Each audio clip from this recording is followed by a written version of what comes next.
Welcome back to Stuff About tutorial. Today we are talking about how to change email in Shopify store. Why would you want to know how to change email in Shopify store? Well, maybe it is your first time using Shopify and not sure how to change email in Shopify store. So today I'm going to show you how to change email in Shopify store. Check video description and I will try to leave the written instructions. Changing Shopify store email is quite simple and easy to do. First of all, open any browser. Now write admin.shopify.com in search bar.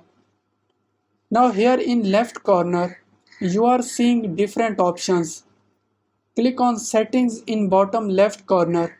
Now at the top in store details, you are seeing profile and email. Click on edit.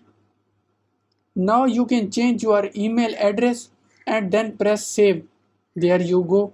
If you wanted to know how to change email in Shopify store, that is the easiest way I know how. If you know another way, leave a comment below. Be sure to subscribe for more videos.